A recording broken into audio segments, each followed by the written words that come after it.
Welcome to Conlang diachrony and our series on building sound changes for our constructed languages using the principles of historical linguistics. Today we're going to be talking about assimilation and dissimilation. First, some preliminaries about sound changes. In general, there are four operations when it comes to sound changes. There are four things that you can do to a segment when you want to change it. You can add a segment, that's often referred to as epenthesis. You can lose a segment, that's often referred to as deletion. You can swap two segments around, that's referred to as metathesis. And probably the most interesting of the operations is you can change a segment. This is what we'll be focusing on first and spending most of our energy on. There are two primary ways that a segment can change, and that is assimilation, becoming more similar to the sounds around it, and dissimilation, becoming different from the sounds around it. We'll start by looking at assimilation. There are many examples of assimilation throughout a variety of different languages. You can see them on the screen now. When we talk about assimilation, there are several different dimensions that we might want to consider. The first is whether it's partial assimilation or total. That is, whether the sound only takes on one aspect of a nearby sound or whether it becomes exactly like a nearby sound. Partial assimilation tends to be more common than total assimilation. The next dimension is contact assimilation versus distant assimilation. That is, whether or not a sound changes based on a segment next to it or one that is a little further off in a word. Contact assimilation is more common. Final dimension we'll consider is whether a change is anticipatory or lag, also known as regressive or progressive. Simply put, anticipatory assimilation occurs when a sound is changed by a sound that follows it, and lag assimilation occurs when a sound is changed by a sound that comes before it. Anticipatory assimilation is the more common of the two, although it's not by much. It's also worth noting that mutual assimilation can occur. That is where two sounds affect each other in different ways.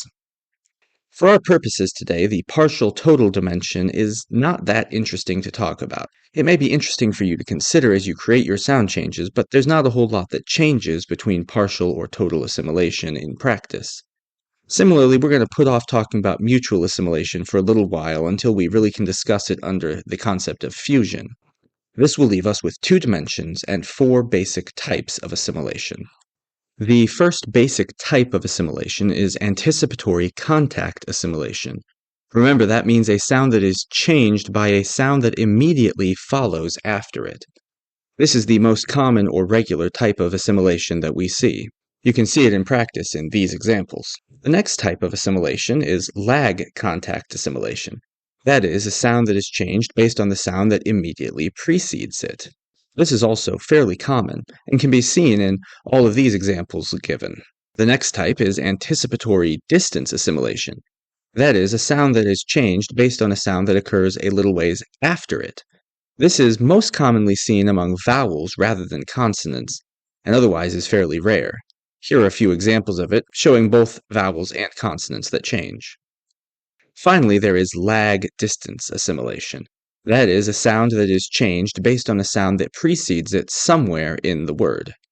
This is the most rare type of assimilation, although it is somewhat less rare for vowels. The examples here show it acting on consonants. Reminder that mutual assimilation is also possible and almost always seems to result in fusion. More about that later.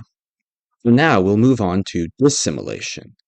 Dissimilation is a slightly less common process than assimilation that occurs when a sound becomes less like another sound in the same word. Unlike what you may have learned about sound changes, dissimilation is often irregular. That is, it doesn't occur according to a easy-to-state obvious rule, if it occurs by any rule. Like assimilation, dissimilation also occurs in four basic types. You can have anticipatory contact dissimilation, where a sound is changed to be less like a sound that immediately follows after it. This is actually fairly rare, unlike assimilation. It can be seen in the following examples. Then you have lag contact dissimilation, where a sound changes to become less like a sound that immediately precedes it.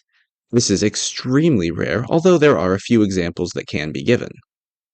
There's anticipatory distance dissimilation, which occurs when a sound becomes less like a sound that occurs sometime after it in a word. This is the most common type of dissimilation that we might see, and it occurs in these examples.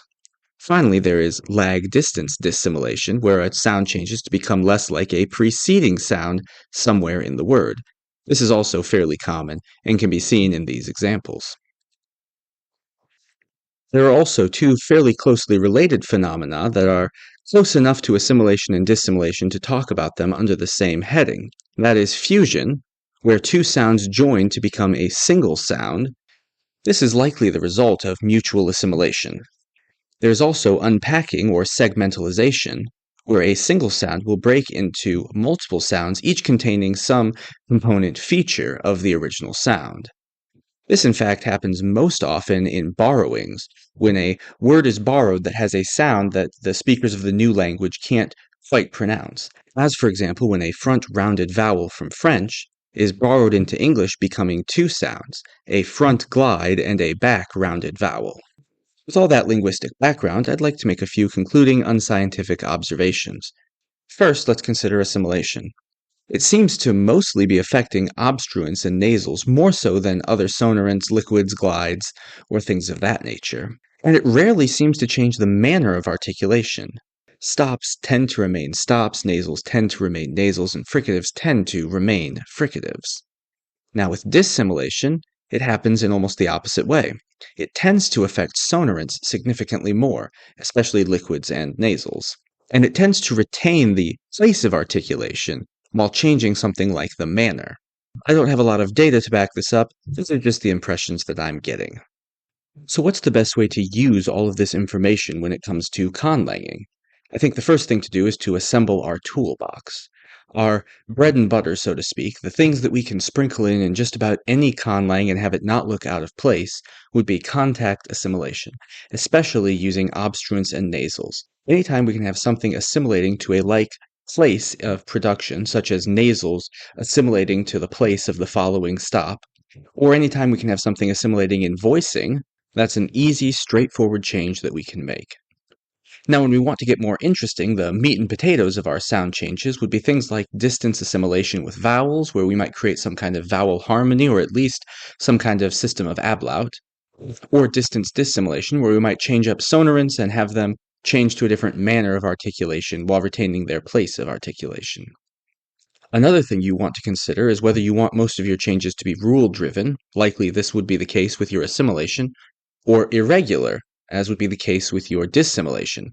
Although, remember that even if it is irregular, you probably still have some kind of rules, you're just not going to be applying them as consistently. When it comes to making the conlang that you want, assimilation is especially useful for allowing a sound to affect other sounds before it is lost or changed, effectively leaving a ghost of the sound behind. It's also useful for making words more pronounceable or smooth.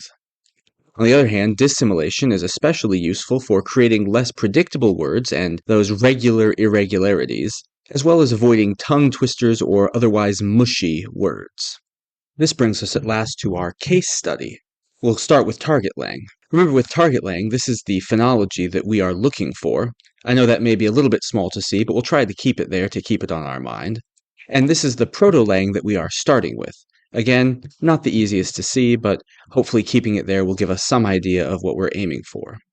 Now, eventually, we're going to use assimilation to create vowel harmony, but for now, let's just use some ablaut to create a little bit wider array of vowels. Maybe something like this. Vowels become fronted when they occur before a front vowel, and vowels become rounded when they occur before a round vowel. So the examples there, buri becomes buri, and biru becomes buru. Let's also add in our bread and butter nasal place assimilation. This is anticipatory contact, where a nasal assimilates to the place of a following consonant. Anka becomes anka. Let's also add in something a little bit more interesting, stop dissimilation, anticipatory contact, where a stop becomes a fricative when it comes immediately before another stop. So the word aptar becomes aftar. This will be the first way that we start to create fricatives in our language. Now, as we go through, we may decide that we don't like all three of these, but I think this is a good place to start. For Freelang, on the other hand, I think throwing nasal place assimilation in is a good one for this one. Again, anticipatory contact, where a nasal assimilates to the place of a following consonant, anka becoming anka. Let's also add in a lag contact voicing assimilation, where an obstruent becomes voiced when it follows a voiced consonant. So a word like alta becomes alda. Notice this would also affect all of the nasal place assimilation above. Anka would become anga. Let's also add in a more interesting thing of a lateral dissimilation. This would be anticipatory distance, and it would essentially say that anytime a lateral is followed by another lateral, or an L is followed by another L, the first L becomes a D. So the word likil becomes dikil. I'm not sure if we want this to be irregular yet, so we'll just throw a note in there that this might be an irregular change, meaning that we would simply go through after all the other sound changes have been applied and apply it wherever it kind of feels right. That should probably provide us with a good enough start to our 2 case study conlangs. In the next video, we're going to look at a specific type of assimilation and dissimilation that is very common, known as lenition and fortition. And in the coming videos, we'll discuss some other specific types of assimilation or dissimilation that are common enough to warrant their own discussion. In the course of making this video, I used these 2 textbooks on historical linguistics. Until next time, happy conlanging.